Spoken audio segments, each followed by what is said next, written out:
Pixies have always been one of those bands that I felt like I should put more time into getting into, but never really did until a couple of years ago when I listened to Death to the Pixies and Surfer Rosa.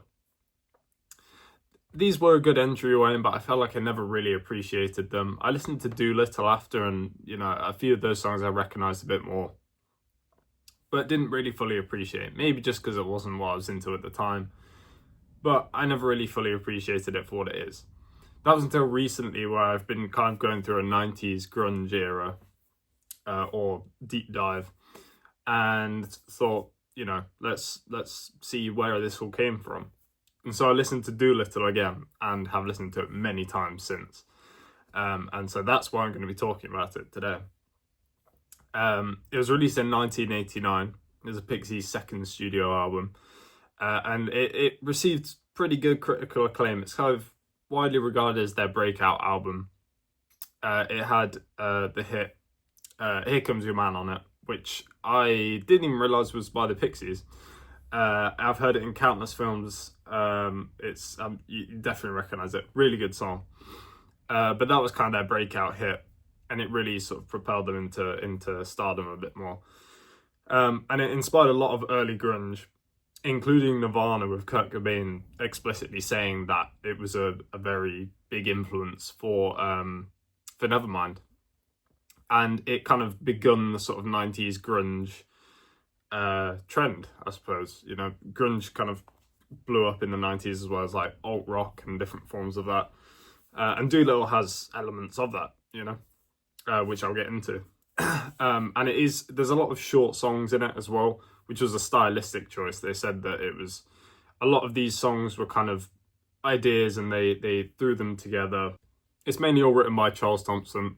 He writes all the lyrics and performs them. And so he was in a sort of a very biblical headspace, which we'll come to find out. There's a lot of references to the Old Testament and in many other of their songs from different albums. And that kind of brings me to the original title of the album. The working title of the album was Whore. And, reasonably so that they didn't use that as an album title. I feel like, people probably wouldn't have, picked it up as much. But weirdly, it fits it, as we'll get into. But also Doolittle, I think, does overall. It's kind of, the album cover itself explicitly references one song from it, which is one of the singles and another very popular song. But I'll break down that all as I get into it. Speaking of, I'm just going to get straight into it. You don't need too much background. Everyone knows Where Is My Mind by the Pixies, the Fight Club song. It is literally the Fight Club song. To be fair, it's a really good song, but I feel like that's that's the top of that iceberg, and then you need to dive deeper into it just to fully appreciate the songwriting capabilities. Of which the opening song Debaser, which is, for lack of a better word, it's a banger, very erratic sort of singing style, and it sets the tone for the album straight away. There's kind of this industrial sort of sound. The album cover has rust on it. It looks, really sets the tone. This is hard. This is visceral, and that's backed by the second track, which is called Tame. But it sounds like he's saying pain, I find, and literally shrieking it. It's the singing style is all over the place. I remember when I was researching about the album a little bit, and some people said that the song style goes from loud to quiet a lot of the time, and there is a lot of that. Some songs start quiet and then go loud. Sometimes even with just a sort of a brick wall, it's just oh, there's the guitars all in, there's the sound. But there is some quieter tracks on here, or sort of more sentimental, introspective ones, especially lyrically. But Tame and Debaser are very, harsh, in your face. You can see where the grunge sort of comes from. Also, it reminds me of Ween, and I'll get into this a lot as well. I don't know if Ween were inspired by by the Pixies, but I feel like they definitely were, because there seems to be a lot of sort of influence from them. They've got very intense guitar tones on this track in Tame. I think it's on the left side during the choruses. There's like it's just like there's so much overdrive on it. It's just so many high ends, just like all these overtones going crazy, but it sounds wicked. And there's like kind of moans going on as well, you know. The whole song is kind of about, at least the way I interpret it, is kind of a sort of, he's doing something that he shouldn't. Maybe there's sort of references to prostitution, but he's feeling like pain inside, as like tame, but pain is repeated. It sounds like pain. Very sort of interesting. A lot of the lyrics on the songs are very sparse, I suppose, up to your interpretation, or have references to things that you have to go and research more. Speaking of which, Wave of Mutilation, the next song, it's kind of there's a lot of references to the ocean. You know, there's like sort of looking for freedom from the ocean. El Nino, which is a reference to the sea surface, it says he's like floating on there. They say the Mariana Trench. It seems like the person that's singing wants to be a mermaid. Maybe there's like some reference to some mythology here or something. But it's almost as if there's more sort of freedom in the sea and with the creatures that are in the sea than on land. Again, this is very much similar to The Mollusk by Ween. I have been in a very big Ween phase recently. However, I think there's a lot of like sort of, if you've listened to The Mollusk, there's a lot of similar themes going on here. The next song, I Bleed, doesn't have any Ween references. But again, this one's kind of introspective. He's talking about how he bleeds inside. It's almost as if he's sort of got internal wounds, but not actual wounds. He's, you know, killing himself from the inside through his thoughts. Saying things like, "Oh, behind my smile, and as we lay, my mind secedes." Even though he's with like a loved one or his partner or whatever, he's still sort of got this inner turmoil going on. Nothing can distract him from it. The next song, Here Comes Your Man, is a very sort of similar, or a very different shift. The past couple songs have been, I Bleed isn't that hard, like compared to the first two tracks in terms of like loudness, but Here Comes Your Man is very soft. I can see why it took off. It's so catchy. And I'm actually going to give some options as to what you think this song's about, because there was three that I thought of when I was listening to it. The first one was, he's talking about getting cheated on. So Here Comes Your Man is like, it's a partner's other man who they've been having an affair or cheating on with. The second was, I thought, maybe it's like something significant's happening, you know, like you're nervous for something but not too sure, you know. It's like, oh, you kind of just gotta like dive head first. Here comes your man, I'm gonna attack it. And then the third was, it's just like a love song, you know. The man is like referring to yourself as the man, sort of thing, and going and see his partner. So those are the three options, you know. Say whichever one you think it is. It's actually none of those three. It's about the California earthquakes and hobos and winos dying on the trains to California. Yeah. And there's like an acoustic guitar that goes throughout it, and that's meant to sort of represent the train. It goes throughout the entire song. That's what the song's about, and it's a very sort of dystopian sort of feeling, very industrial as well. And after this, it kind of shifts the tone of the album, I think, because it's a very happy sounding song, and you can read it in whichever way you want, but that's apparently the intended purpose. I mean, well, it is. That is the intended reading of it. The lyrics are very like cut and dry in that. But yeah, after this sort of dichotomy of like being happy, it's sounding happy, but it's actually about this like tragic event about loads of people dying. It kind of shifts the album, gives it a somber sort of mood. And that's followed by the next song, which is Dead. So, you know, again, it's very impressionistic. He's actually referencing the First Testament in this song.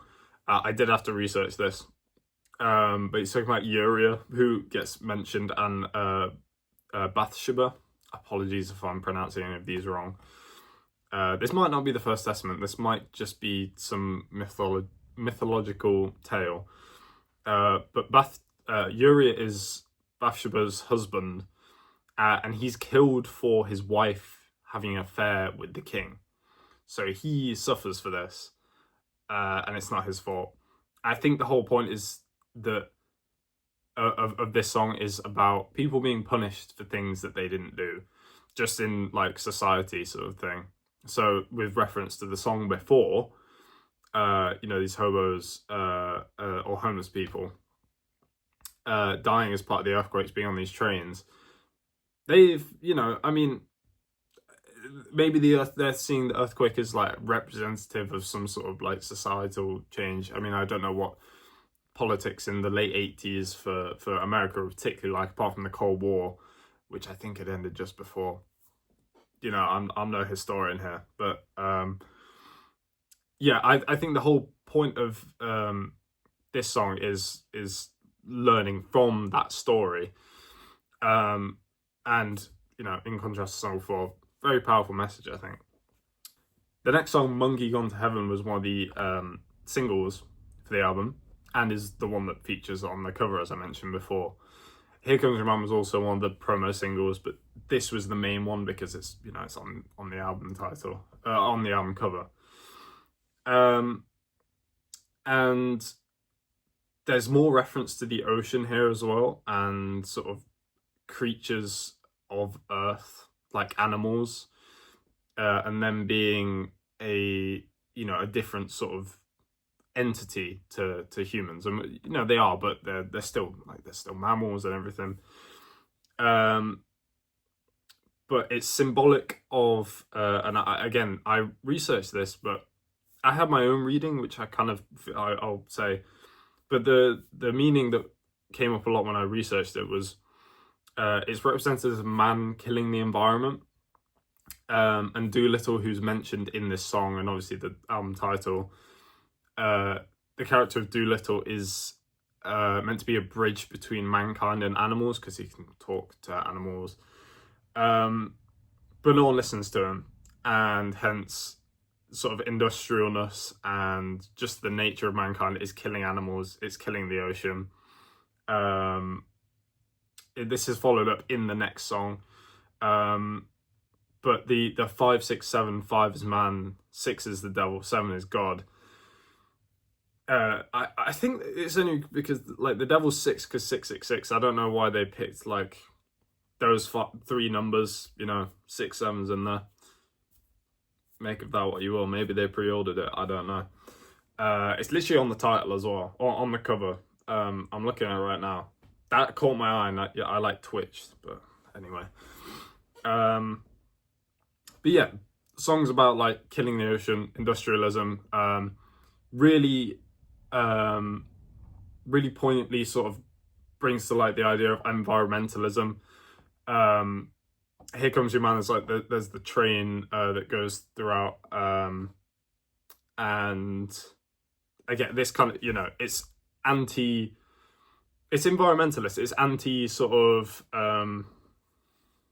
developmental, and all the developments that have happened in the past few decades, just socially and sort of technologically, are damaging the environment. AI recently, you know, killing the environment. Everything does nowadays, realistically. But this is like sort of, even in the late 80s, they're still talking about this. And as I mentioned previously, this is continued in the next song, Mr. Graves. And the lyric "killing Neptune's only daughter" kind of stands out always. He sings it a bit weirdly. He kind of sings weirdly throughout the entire album. It's kind of it's not whiny, but it's kind of, it's just interesting what he does with his vocal inflections. And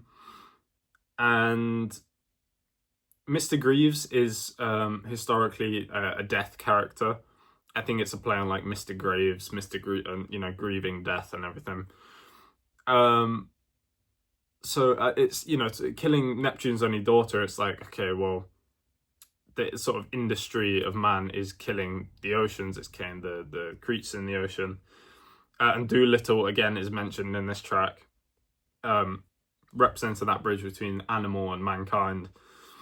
But he's helpless, no one's listening to him. No one's listening to, he knows what the animals are saying and everything. And yet Neptune's only daughter, who could be the only one that sort of keeps Neptune's legacy alive because he can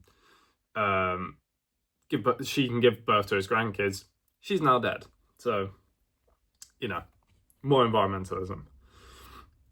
Cracky Jones, the next song, I'm not going to talk too much about, but it's pretty punk, to be honest. Pretty punk. Talking about Black Francis, or is it Blake Francis? I think, who's I believe the bassist of the band. Apparently this was like his alter ego sort of thing. He was having a lot of issues with drugs and alcohol at the time, and it's all about fighting like inner demons and temptations. Really good song. But and everyone can relate to like, fighting sort of things that are going on in your own head. And that's similar to the first song and many other songs on this album. I'm just looking at my notebook as usual. Next song, La La Love You. It's just a love song, I think. But he's really somber when he's singing. He sounds sort of almost hopeless. It's like it's a one-sided sort of love. He's saying that he loves you, and it's like keeps going on. It's as if it's not getting through. It's just really sad.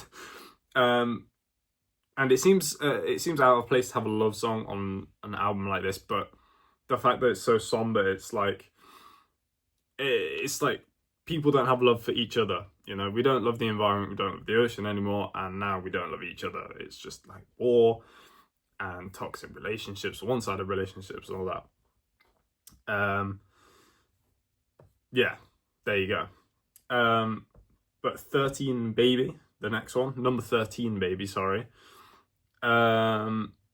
is again very abstract, and it's about succumbing to urges, and there's references to prostitution again. He's saying how I'm in a state. I believe that's repeated in the lyrics, and he's sort of finding a way out of his own mental troubles through gratification, instant gratification, in this case prostitution. And that links to the album title, or the working album title, which was Whore. Whore's previously or historically been another name for prostitute. Currently watching Game of Thrones. Really good, by the way. Just finished season 1. I know no spoilers for it, but like, it's just crazy. There's just stuff going on constantly. It's crazy. But yeah, they reference prostitutes as whores. It's just, historically another word for it. Next song, There Goes My Gun, which I feel like is a direct sort of contrast to Here Comes Your Man and There Goes Your Gun. It sounds reckless. The song sounds reckless. It's very unchained. And I read it as it's like giving in to demons. It's like, there goes your gun. You've just like, it's like, again, pretty hopeless. And with the past sort of 3 songs all being about inner turmoils and one-sided love and giving in to your like urges even though you shouldn't, I feel like that's the only meaning of it. And again, this is why I say after Here Comes Your Man, the whole album takes quite a dark turn, because if you read into it, it's quite a sad song. It's like it's about something bad that happened. and now we've got all these songs about like prostitution and death and killing the environment. And then Hey, the next song, probably my favorite song, really, really good. Again, there's references to prostitution and whores. There's kind of a duality within the person's mind again. They're fighting themselves and their urges. The lyric "We're chained" keeps getting repeated. You know, he's sort of he's trapped in his own mind. He's giving into these urges, but he shouldn't. But the fact that he's sort of chained, there's a comfort in it because he's kind of getting this gratification. He's getting the dopamine. Yeah, there's sort of comfort in this destructive mindset. Silver, the next song, there's not really many lyrics to go off, to be honest. This is kind of probably one of the weakest songs on the album. It's still good, but probably one of the weaker ones. Just kind of talking about how the world is like dangerous now. It sets a very sort of post-apocalyptic atmosphere. It sounds like a Mad Max film. It's like kind of westerny. That's the only way I can describe it. But yeah, I mean, it's kind of I feel like it's a good sort of mood setter. It's a bit slower, a bit quieter. You can sort of reflect on the past few songs. The whole thing is only 13 minutes in length, and it's 15 tracks. 38 minutes, and you've got 15 tracks. They're only like 2 minutes each. So it's rattling through these. There's a lot of themes being thrown at you, and this kind of gives you a couple minutes to kind of sit back and like take in this atmosphere that's being built.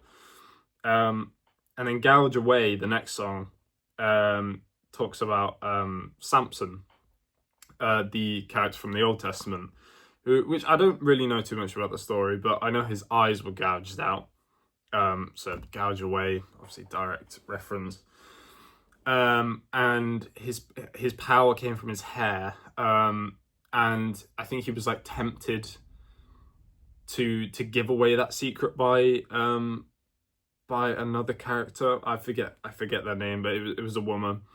And it refers to her sort of seducing him to give away the secret with like drugs and sex. And he's giving in to urges, and that's something to like learn from. But so he's captured because they find out the source of his power. They gouge his eyes out. Not great, it's kind of, I feel like the way that they want you to read this is you're giving in to your urges and you can't see the world for what it is, sort of thing. Your eyes are like gouged away as you sort of keep giving into things that are giving you gratification. You can't see the world for what it really is. And yeah, that's the final track on it. There's probably a lot more like meaning in the lyrics that I haven't gone into. I researched a few of them, but most of them were I managed to hook onto the reference, or the references to like stories or mythology, because they're pretty on the nose about it. A lot of the Pixies lyricism is about like mythology, and I always find it really interesting when these things are referenced. Like stories from the Odyssey, they're referenced a lot in just various different songs.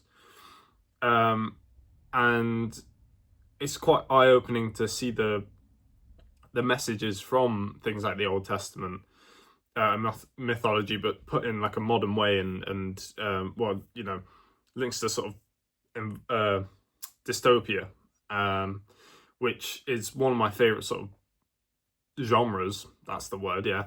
Genres of book, and that's probably why I really like this album. And yeah, just these overall themes that are being talked about, very repeated, but like in different contexts, and it's one after the other. Even though it's 38 minutes, it's a very sort of overwhelming listen, and I think that's why it took sort of so long for it to settle in for me. I highly encourage you listen to it, and then I don't know, maybe sort of listen to a few songs from it that you like, and then go back to it as you've sort of gotten into the vibe of it, because it's I think it's very unique. I mean, it's it's a pretty pioneering record released in the late 80s. It kind of influenced Nevermind. There's a lot of early grunge reference here.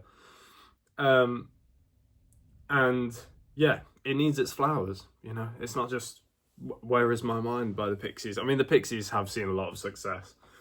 But I think now with a lot of like alt rock and grunge sort of being more popular, I think. I mean, got that they pointed. I got the new Deftones record, and that did really, really well, and it's amazing. I mean, you know, the Pixies probably influenced them back in the day. I'm not going to say for certain, but you can sort of see glimpses of early Deftones work, I suppose, and many other albums. And yeah, it's just, you know, a very influential record. Not for everyone, very divisive, just like the themes in it. But I hope, you know, this was a good sort of entryway into it. And it's it's been dominating my listening recently. So yeah, that's it.